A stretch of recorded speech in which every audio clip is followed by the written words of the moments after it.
The celebration started before Starship had even finished its journey home. Flight 13 launched cleanly, powered through ascent with remarkable precision, survived one of the most punishing atmospheric reentries ever attempted by a rocket of its size, and then splashed down in the ocean looking far better than almost anyone expected. For a few hours, it felt like SpaceX had taken another giant step toward making Starship a truly reusable spacecraft. The engineers started looking closer, not at the engines, not at the launch, not even at the landing. They focused on something much less obvious, the heat shield. And suddenly, one successful mission turned into one of the biggest engineering debates in modern spaceflight. Because re-entry is only half the challenge, the real test is flying again fast. That's the challenge Flight 13 may have revealed. For years, Starship's biggest headline was reaching orbit. Then it became a surviving re-entry. Now, after Flight 13, the conversation is changing again. The mission itself was undeniably impressive. Version 3 hardware continued proving that SpaceX is making meaningful progress. Re-entry looked more controlled than previous attempts. The vehicle remained structurally intact throughout descent. After splashdown, something unexpected happened. Starship didn't immediately disappear beneath the waves. Instead, it floated. At first glance, that might sound almost trivial. After all, ships are supposed to float. But Starship isn't a ship. It's a stainless steel spacecraft weighing hundreds of tons after surviving temperatures that can exceed 2,500 degrees Fahrenheit during atmospheric re-entry. Previous vehicles often suffered enough structural damage that remaining intact in the ocean wasn't guaranteed. Flight 13 changed that perception. Images of the vehicle floating after splashdown quickly spread across the internet.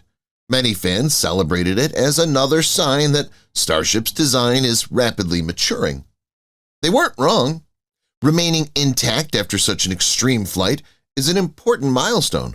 It suggests the primary structure, tanks, and much of the vehicle endured conditions that would have destroyed many earlier prototypes. Yet, almost immediately, another question emerged. If Starship survived this well, why isn't SpaceX preparing to fly this exact vehicle again? That question leads directly to the heart of Starship's biggest remaining obstacle, the heat shield. Every spacecraft returning from orbit faces the same fundamental problem. Launching into space is difficult. Returning safely is even harder. As a vehicle falls through Earth's atmosphere at orbital velocity, it compresses the air ahead of it so violently that temperatures soar to levels capable of melting steel. Starship's solution is thousands of individually manufactured ceramic tiles covering its windward side. Each tile acts like armor, insulating the stainless steel structure beneath from the incredible heat of re-entry. The concept is elegant. Perfecting the system, however, is extraordinarily difficult. Unlike traditional capsules that expose only a relatively small heat shield, Starship protects an enormous surface area. Thousands of tiles must survive intense heating, vibration during launch, aerodynamic forces during descent, and repeated expansion and contraction as temperatures swing dramatically. One failed tile may not destroy the spacecraft, but enough damage can create serious maintenance challenges, and maintenance is exactly where the latest debate begins. Several aerospace experts have argued that Starship's thermal protection system could become the limiting factor for rapid reusability. One of the most widely discussed voices has been former NASA engineer Dan Rasky. His argument isn't that Starship cannot survive re-entry. Flight 13 clearly demonstrated that it can. Instead, his concern centers on what happens after landing. Every tile potentially requires inspection. Some may need replacement. Hidden damage could exist beneath tiles that appear perfectly normal from the outside. Unlike an aircraft that receives relatively quick turnaround inspections between flights, a spacecraft covered with thousands of ceramic components could require extensive labor after every mission. If that's true, rapid airline-style operations become much harder. And airline-style operations are central to SpaceX's long-term vision. Elon Musk has repeatedly described a future where starships launch frequently, transport cargo, satellites, lunar hardware, and eventually people before flying again after minimal refurbishment. That vision works only if turnaround times become dramatically shorter than anything seen in previous orbital spacecraft. History explains why some engineers remain cautious. NASA's space shuttle also relied on thousands of thermal protection tiles. While the shuttle became one of the most capable spacecraft ever built, its maintenance demands were enormous. After nearly every mission, technicians spent weeks inspecting, repairing, and replacing heat shield components. The result was an incredibly sophisticated spacecraft, but not one capable of airline-like flight schedules. Naturally, comparisons between Starship and the shuttle have resurfaced. On the surface, the similarities seem obvious. Both use ceramic thermal protection, rely on reusable vehicles, must survive repeated atmospheric reentries. But SpaceX argues the comparison isn't quite that simple. Starship's heat shield is fundamentally different in several important ways. The tiles have evolved through multiple generations. Attachment methods continue improving. Manufacturing techniques have changed. The company also benefits from something NASA rarely enjoyed during the shuttle era: rapid testing. Instead of waiting months or years between flights, SpaceX intends to gather enormous amounts of flight data in a relatively short period. Every mission becomes another experiment. Reentry reveals new weak points. Every recovered vehicle adds another lesson for the engineering team.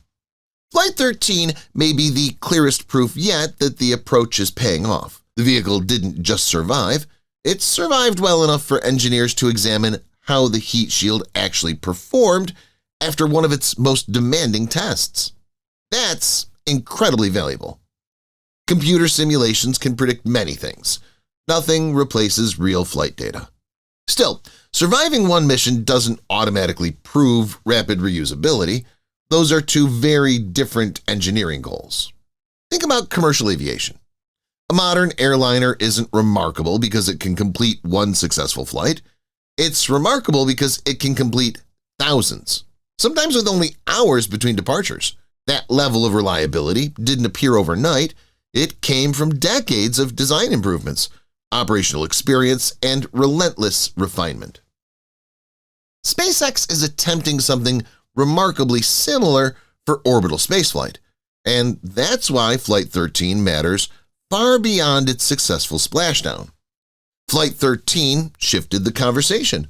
The question is no longer whether Starship can survive reentry. Growing evidence suggests that challenge is already being overcome. The real test is whether Starship can survive reentry again and again with only minimal refurbishment. The floating Starship unexpectedly reinforced that distinction. Many people saw the vehicle remaining afloat as proof everything had worked perfectly. Engineers saw something slightly different. They saw an opportunity. An intact spacecraft allows far more detailed inspections than scattered debris on the ocean floor ever could. That information will influence future versions of Starship far more than any single headline ever could. That progress is likely already shaping Flight 14. The next mission isn't simply another launch. The objective is to answer the new engineering questions raised by Flight 13. But the same iterative approach transformed Falcon 9 from an experimental reusable booster into the world's most frequently launched orbital rocket. Starship now stands at a similar crossroads. Flight 13 didn't prove Starship is ready for daily operations, nor did the mission prove the heat shield has reached a dead end. Instead, the data pointed toward where the next engineering battle will likely be fought. Not on the launch pad, not in orbit, but in the demanding hours between landing and the next launch. The hours and days after landing, when engineers determine whether a spacecraft can truly become reusable in the way SpaceX has envisioned for years. History may eventually remember Flight 13 not simply as another successful test flight, but as the moment the conversation changed. Flight 13 brought SpaceX one step closer to that future. Flight 14 may reveal just how much farther there is still to go.